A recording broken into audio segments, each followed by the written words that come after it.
So, Leafs Nation, what do you want to talk about?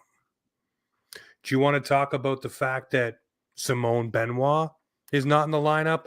Do you want to talk about the fact that Mitch Marner has a banged up knee? Austin Matthews' wrist is taped more than a prize fighter heading into the ring? Or do you want to talk about Brad Treliving not living up to the expectations of Leaf fans on one side or the other?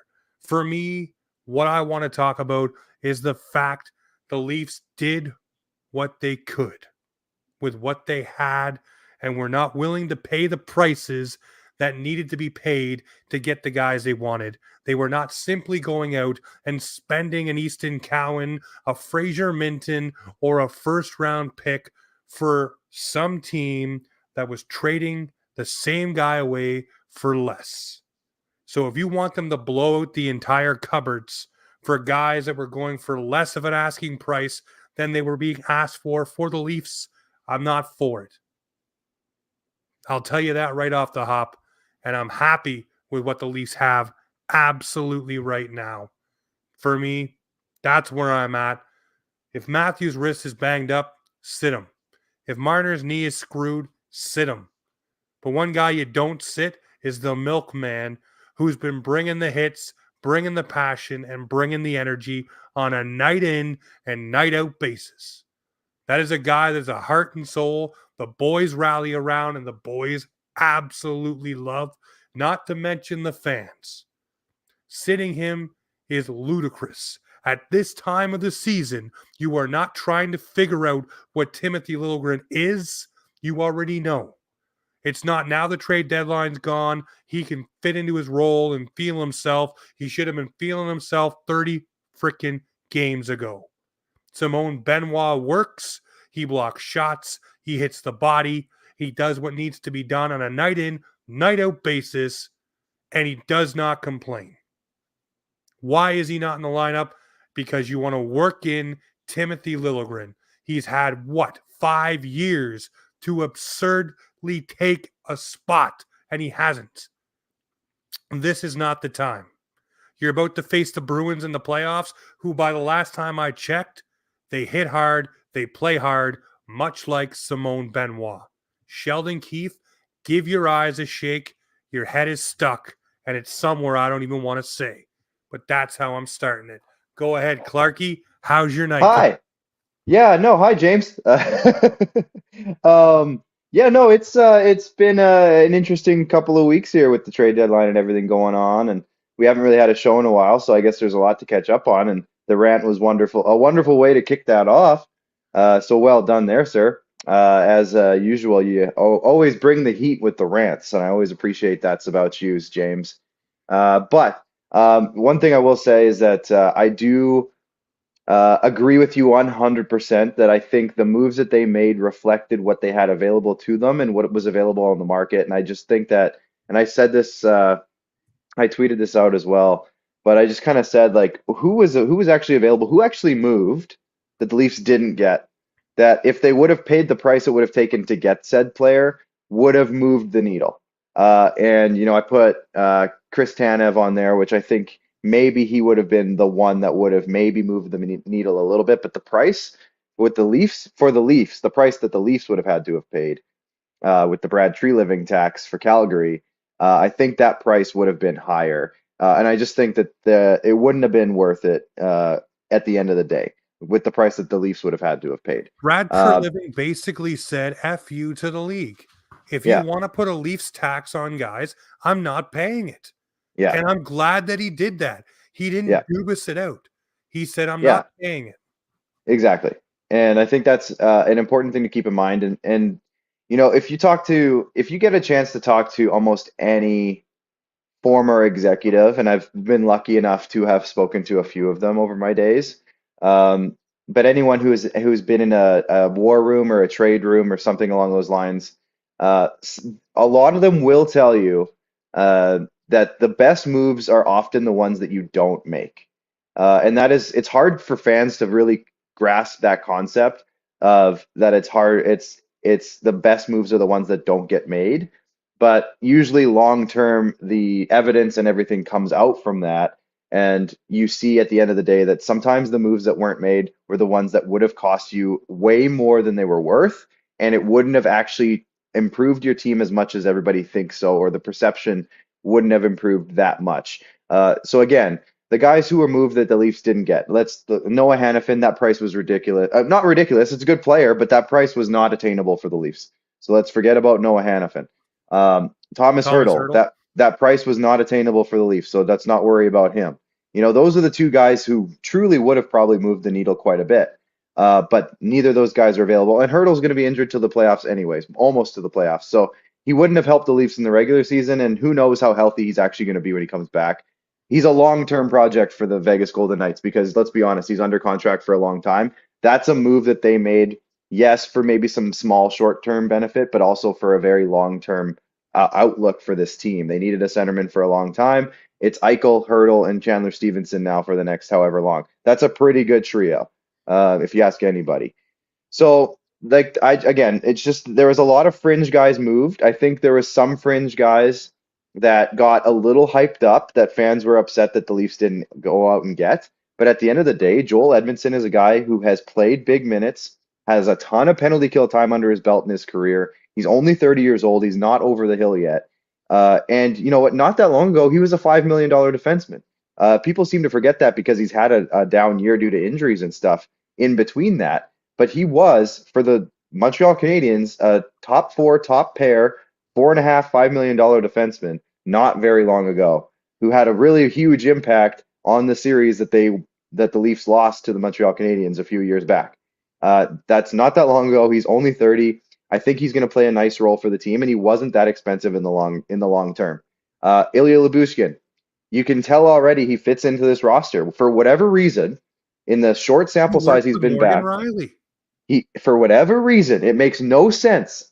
It makes no sense by any chart, by any statistic, that he works with Morgan Riley, but he works better than anyone else. Morgan Riley to be the freewheeling guy he needs to be, while Lyubushkin patrols from the red line and back, which makes Riley be able to jump up and do his thing. And by the way, Lyubushkin also jumping up in the rush and creating some offense too.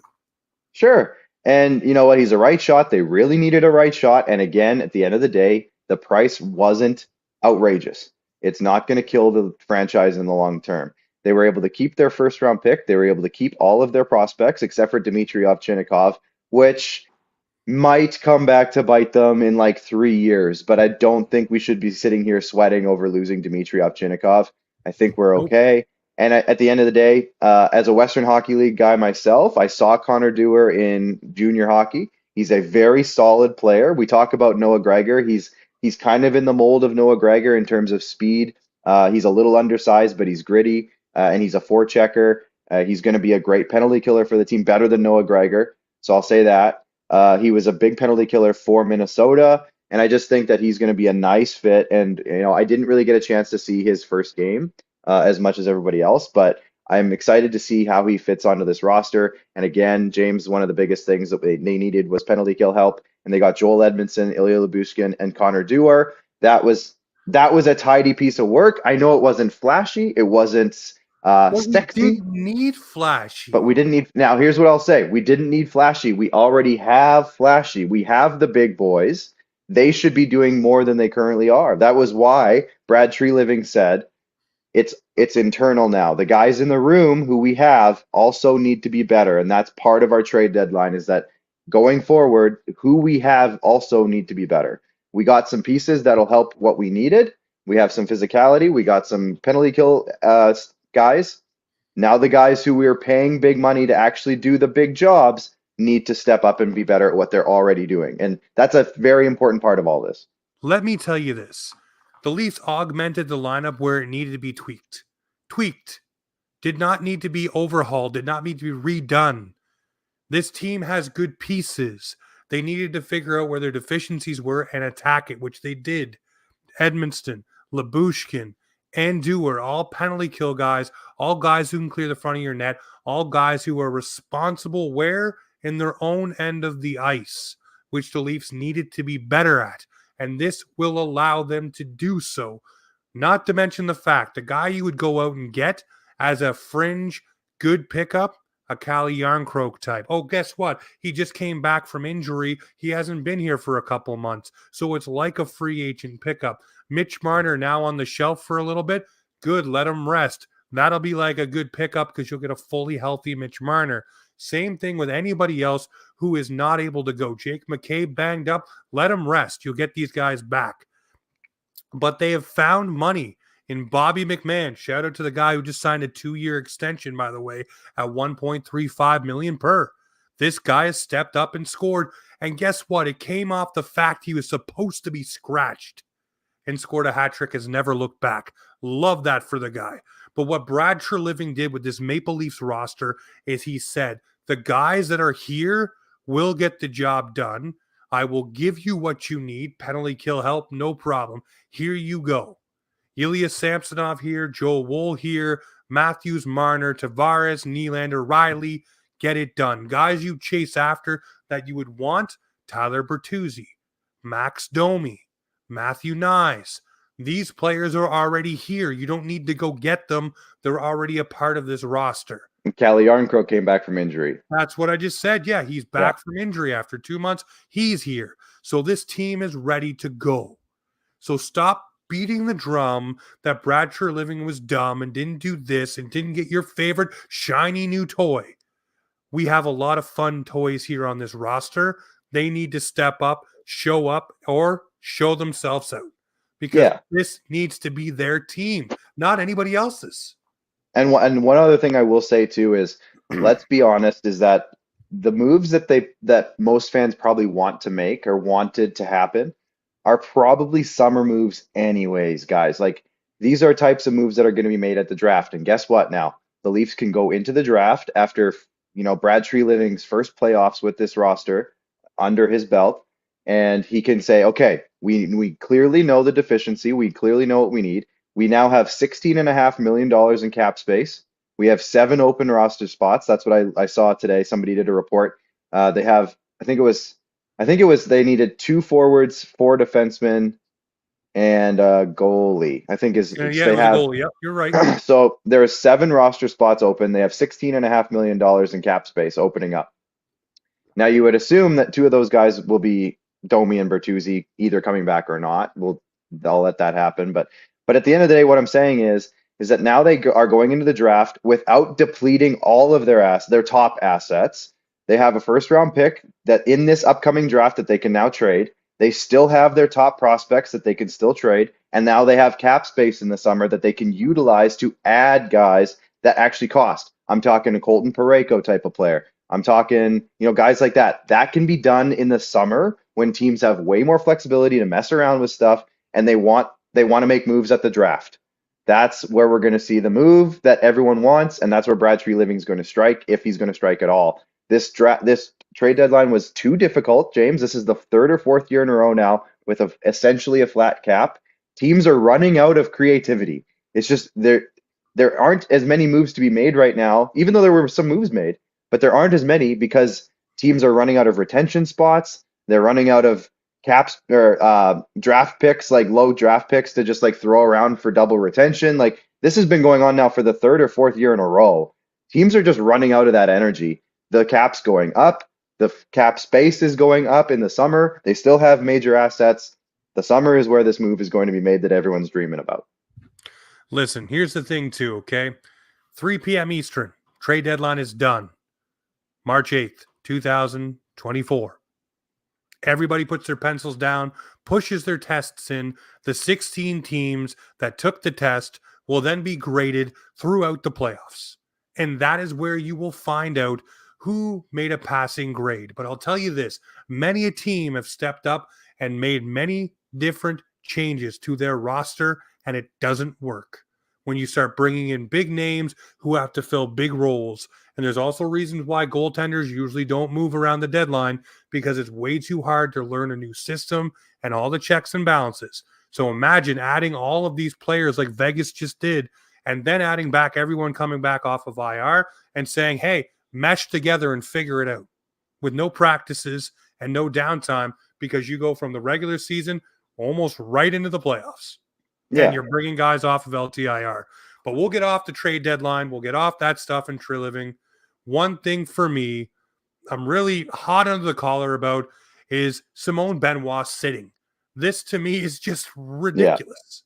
This guy, there's no more he can do to show A, loyalty, but B, style of play, consistency, whatever you want out of this guy. He brings it every night. He's not the biggest dog in the fights either, but he still tries to chuck knuckles and protect teammates. He throws big hits.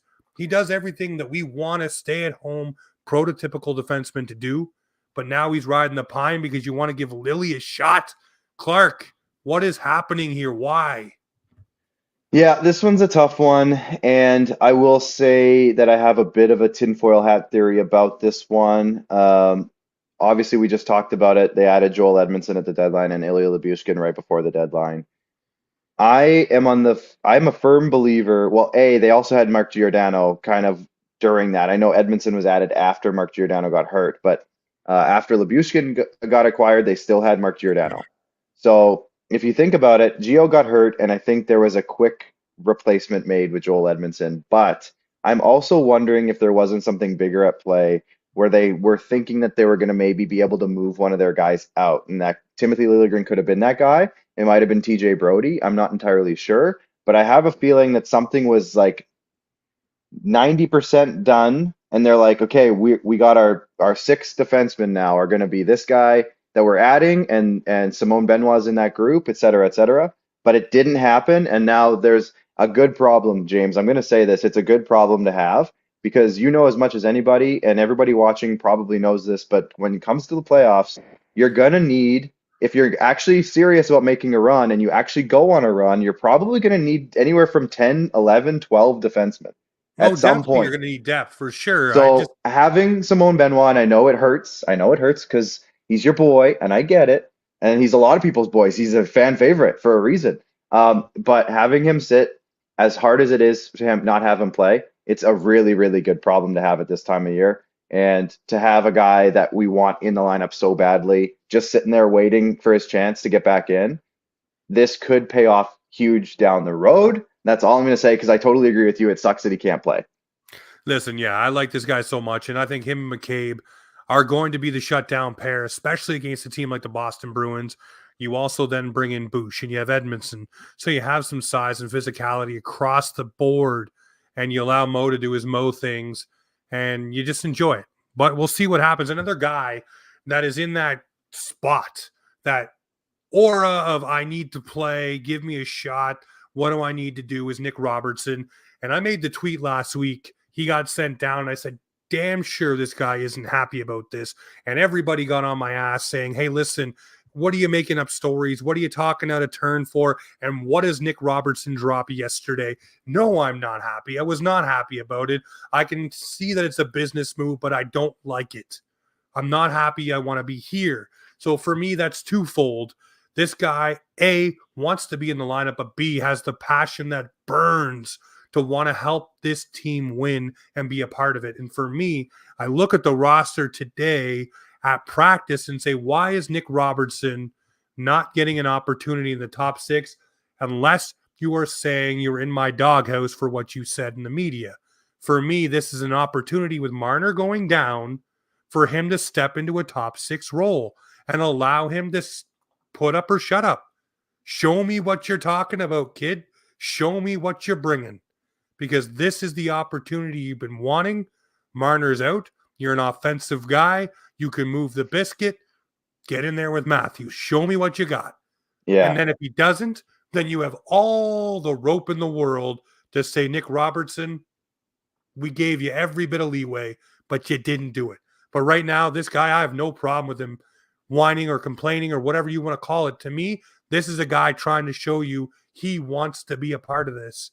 And he doesn't like the fact he's putting in every moment of a pro and still getting sent down. Totally. And I understand that 100%. And I mean, in terms of numbers, like he actually has put up some decent numbers this year for the role that he's played.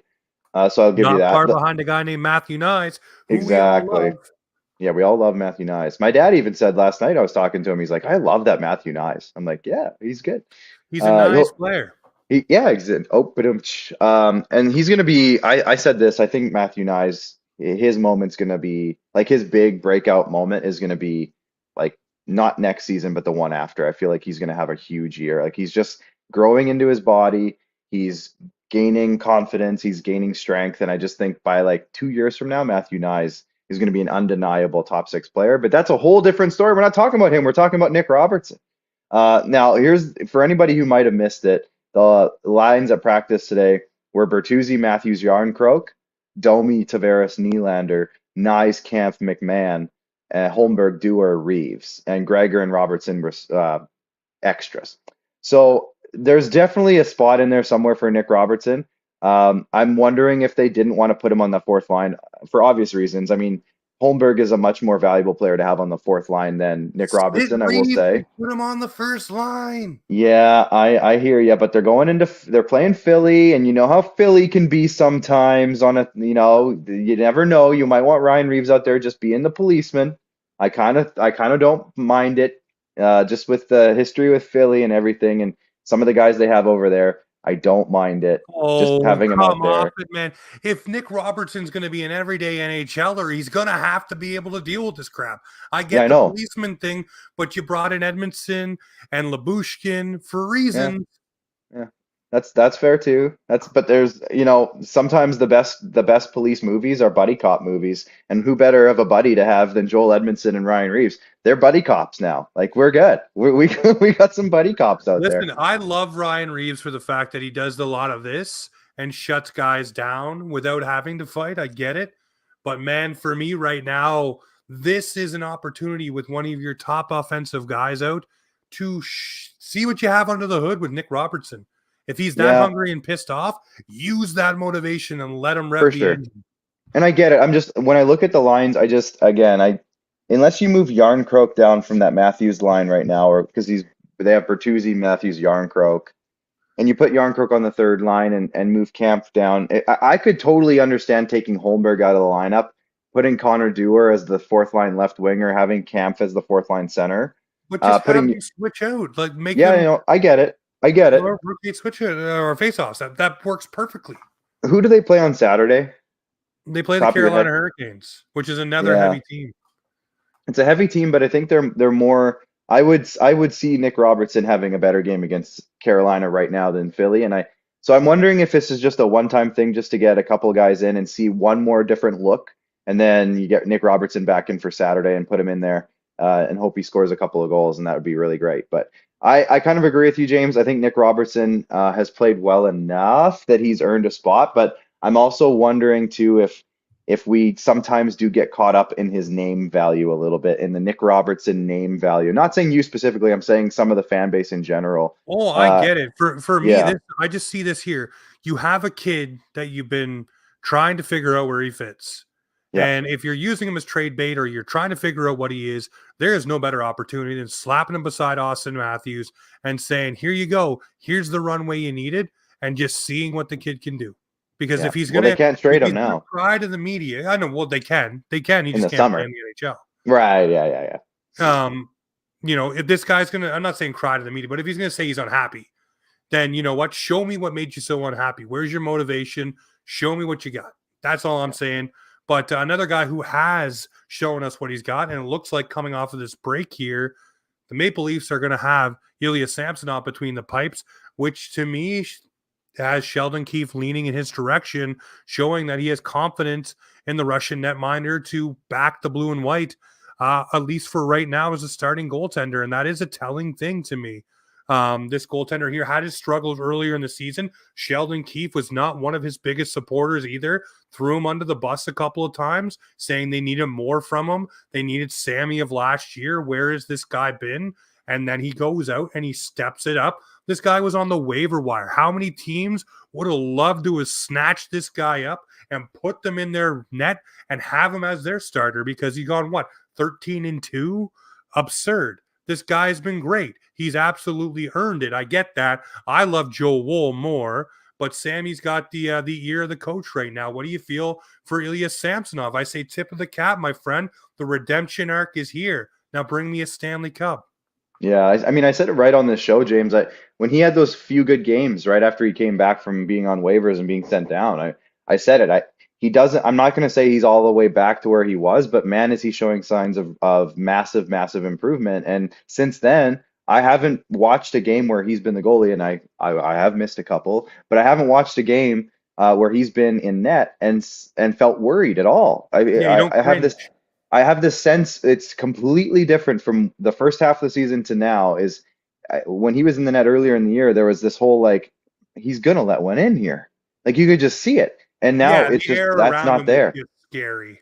Yeah, and it's not there. He's got that sense of poise back. He's got that positioning back, and it's just he seems like he's a little bit calmer in there, and something has just kind of settled down in his brain, which I think is massive because that was clearly what it was.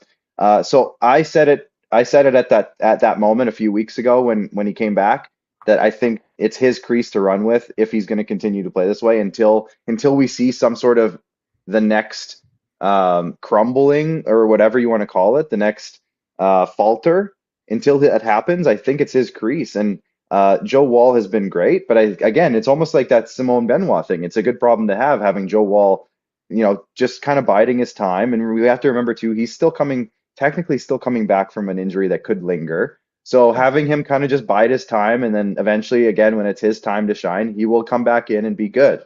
But I think it's Sammy's. They're paying him more money. He's the older goalie. Oh, not Martin Jones, but he is the older Yeah, goalie. no, I get it. He was in the playoffs last year. So was Joe Wall, but Sammy was our guy last year. So I think you have to absolutely give him the chance and keep running with him until he shows signs that he can't do it again. Yeah, I don't think he's going to falter, to be honest with you. I really think that he wants to show that a Russian machine never breaks Yeah. and that he wants a contract. He wants a nice, fat, I mean, juicy yeah, that's contract, whether it's with the Leafs or yeah. otherwise. And End of the that's day. got to be his Yeah. motivation. He's in a contract year too, so this is a big year for him. He needs to be in there, and I'm sure he wants to show that. That's a great point. So we'll see what happens there. The injuries are starting to mount, though, for the Toronto Maple Leafs.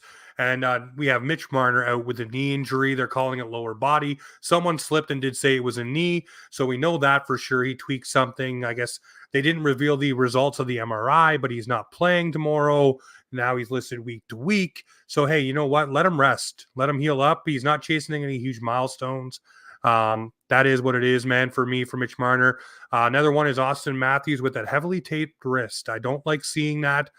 We all know what happened last year, and the comments that came out that he played with half of a wrist for most of last season, that concerns me because we're about to need him in the most important part of the year. And if there's any inkling that that wrist has any issues like it did last year, shut him down. If the Leafs are comfortably in a spot, or you can give them a couple of weeks just to rest it. I don't care about 70. I don't care about 60.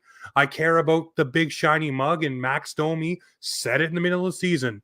This team is not worried about individual rewards. No one in this room cares about an individual reward. We only care about the Stanley Cup. And if that is really what you care about, then Matthew, sit her down and take her easy. Jake McCabe, same thing, needing maintenance days. Start subbing these guys out. If we have so much of a glut of defense, start subbing out the guys that are banged up that are going to be important when it starts to matter.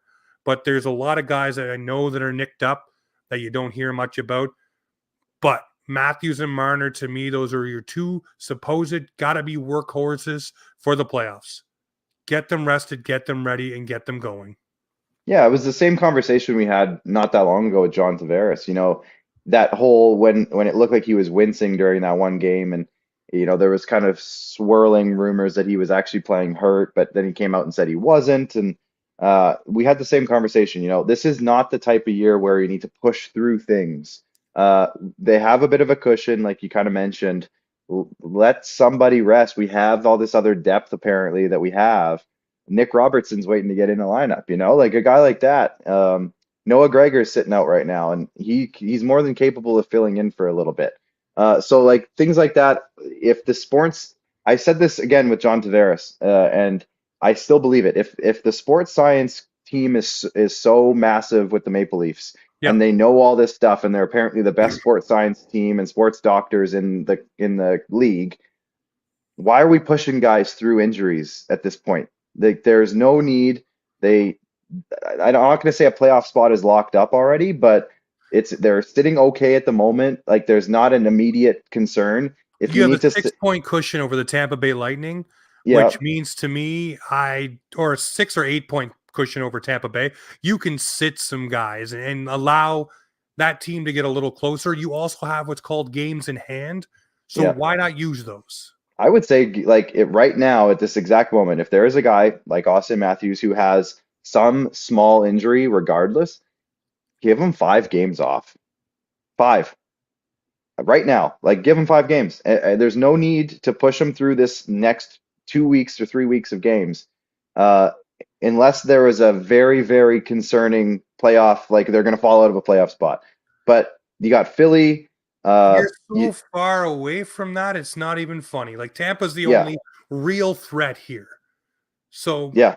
you're not going to So lose your wild card spot either. So to me, just rest guys, man. I want this to be a good playoff run. yeah. That's all. Yep, I'm on board with that. And I'll just say if this sports science team that the Leafs have is all it's cracked up to be, I just don't see why for now the last 2 or 3 years we've heard these stories of guys pushing through injuries when I feel like they didn't really need to. And I'd love to hear the stories behind that, but we never will. So there we go. No, I fully agree with you.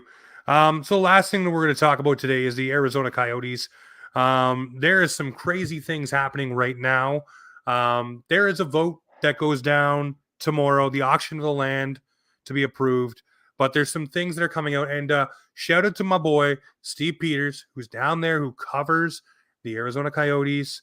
And he does all the work. They're having the president of the Coyotes on tomorrow for their show. So they'll get some concrete information, but it does sound like 3, maybe more years of Mullet Arena will be something. The win auction should be around May 15th to 31st. They haven't, the land, by the way, is flooded.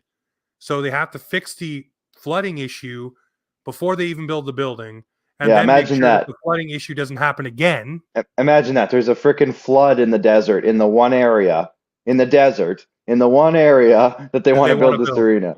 What? And the other thing is they have to install all the infrastructure. So that's sewage, waterways, everything. There's nothing there right now for this arena to go into. There's nothing for it to hook into right now. All of that has to be planned, built, put together by engineers before even a shovel hits the ground. So think about that.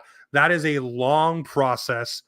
I'm going through a build right now of a small house for my grandfather, and the hoops that we have to jump through to be able to do sewage, to be able to build a friggin' foundation is insane. I couldn't imagine having to put in all of this different stuff underground that's not even there, all that infrastructure. It's nuts.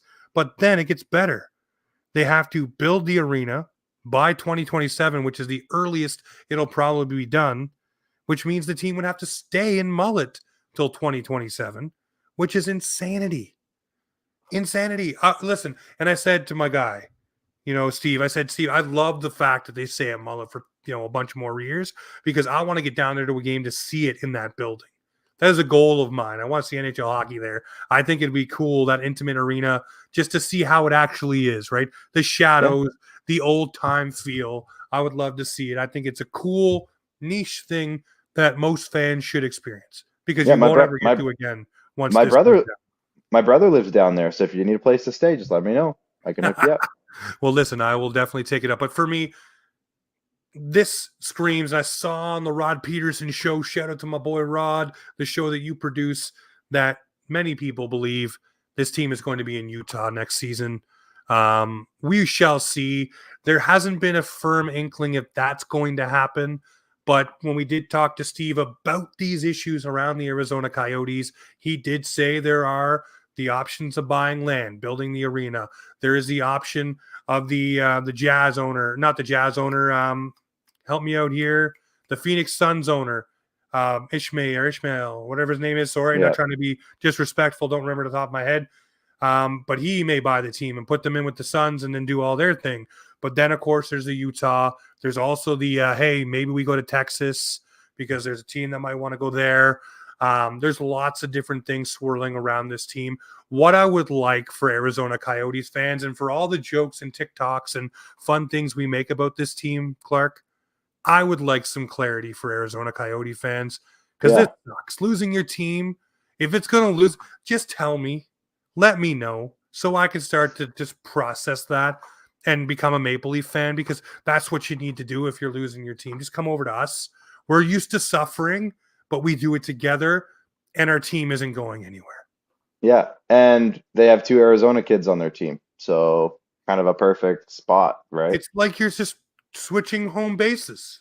Yeah, I really do believe that the best plan of action for the league itself is to put this team in Utah next year as a test run for Utah. Keep it the Arizona Coyotes if you have to. Like, put it in Utah, test out the building, get a good lay of the land, see how the fans react to it there, and then Utah buys a team for the next expansion window with Atlanta. And I think you want to do a team in the West and a team in the East. That's perfect for expansion. Do 2 teams at one time. That would be exciting as heck if you did 2 teams at the same time. It hasn't happened in over, what is it, 20 years, when the Wild and Yep. the Wild and the Thrashers came in, and that I think they It did would it at the be same a time, right? boatload of fun, my buddy. Yeah, it would be huge for content. I mean, players would be flying all over the place in terms of movement. With the amount of movement we saw with the Seattle draft and with the Vegas draft, with teams making trades to either protect certain people or not protect certain people, or the Jared McCann situation for the Leafs, for example. Imagine 2 teams at the same time with teams trying to protect guys and whatever else. So I think that would be really, really good for just the league. And then at the same time, you put the Coyotes back into a major league arena, which again, I agree with you. I think the junior rink or the college rink is kind of a neat experiment, but for 4 years, 5 years, like, I know that was kind of already the plan. Like, that came out a while ago that they could be there for 5 years. I just feel like that's not the best. Like, put them in Utah as a test run, test Utah out, keep them as the Arizona Coyotes, and move them back if you have to. But man, just like, I don't know. Like you said, I feel bad for the fan base that does exist, because they just deserve an answer. They deserve something. I just want some finality on this, man. It's been Yeah. this story for a very, very long time. And no disrespect to any Arizona Coyote fan. Thank you for giving us Matthews. Thank you for bringing us Nyes.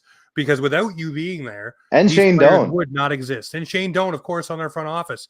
So, Yeah. Yote fans, we're not against you. And We Brad just, as much Treliving. as you do, want an answer. We want to know Brad what's going on. Treliving. Yeah, And Brad Tree Living, Treliving yeah. was the assistant GM there for a while. So We just want to figure out what's going on. But Leafs Nation, I want to say I'm sorry that we haven't done a show in a couple of weeks. Last week, I lost a little part of my little Leafs Nation at home here. My little Cocker Spaniel lady had her for 18 years. So imagine that. Pretty much, a full run adult was with me for that long. Had to let her go last week, so it was rough.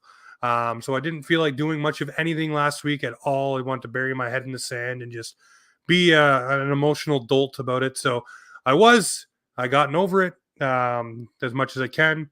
I miss her every single day, but at the same time, I thank you guys very much. You have come out tonight in droves.